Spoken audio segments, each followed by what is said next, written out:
Bonjour.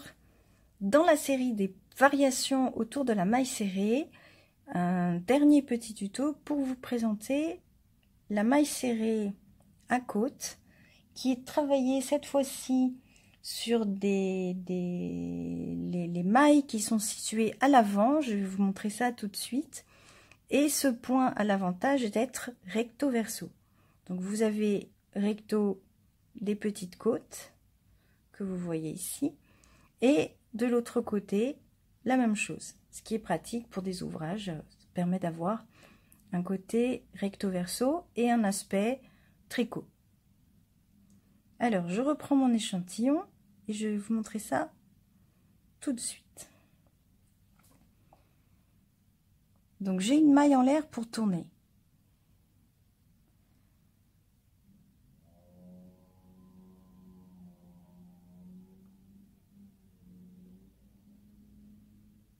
Ici, vous avez l'épi normal. Donc cette fois-ci, on va travailler les mailles par le devant de l'ouvrage. C'est-à-dire que au lieu d'aller dans les épis du dessus, ou dans le brin de devant, ou dans le brin de derrière, on va travailler les espaces qui se situent juste ici. Pour le trouver, c'est très simple. En fait, on va piquer comme si on voulait faire une maille serrée dans l'épi classique, mais on va ressortir par l'épi d'à côté. Donc je rentre et on ressort tout de suite à côté. Et c'est ce brin-là qui ressort. C'est dans ce brin que l'on va venir faire la maille serrée. Donc je rentre juste à côté. Là, ça se voit plus parce que la maille d'à côté mange un peu sur la maille suivante. Mais le repère, c'est le brin rose ici. Donc je vais repiquer de nouveau là et ressortir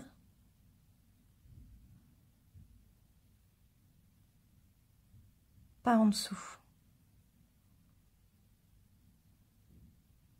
On re-rentre à côté et on ressort comme ceci.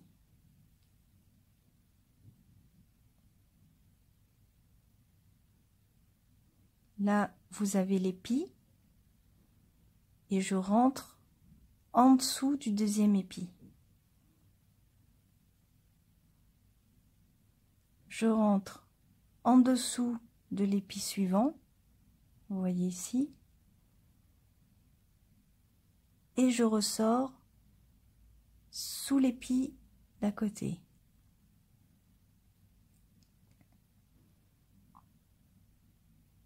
Premier épi, je ressors sous le deuxième épi.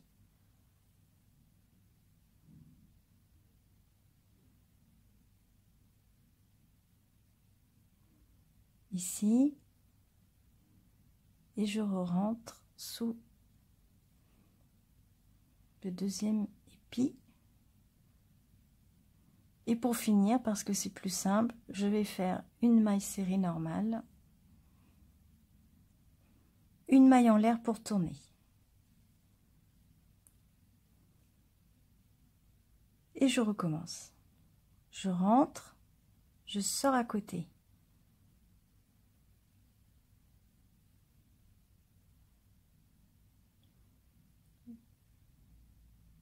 Pour écarter un peu. Donc je vais re-rentrer là où j'écarte l'espace.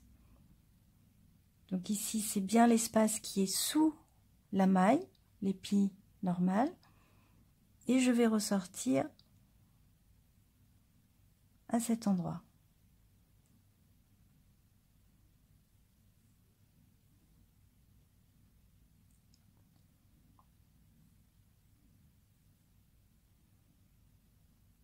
Donc j'ai bien à chaque fois le brin qui serait un peu le squelette de la maille serrée.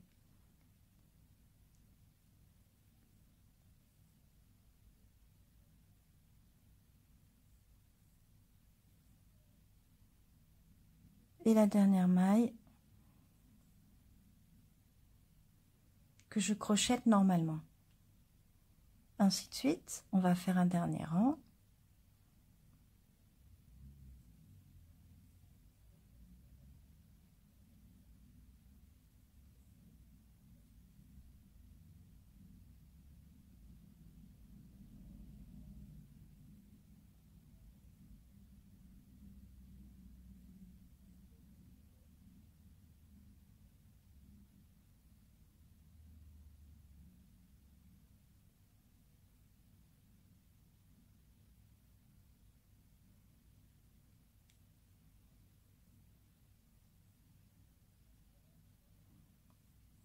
Dernière maille normale. Et voici, donc là vous avez des jolies petites côtes double face. Voici, c'était la petite série sur les variations en maille serrée, puisque la maille serrée c'est un point de base, mais ça peut aussi ne pas être d'un ennui interminable. Merci, j'espère que ce tuto vous a plu, un petit like et je vous dis à bientôt.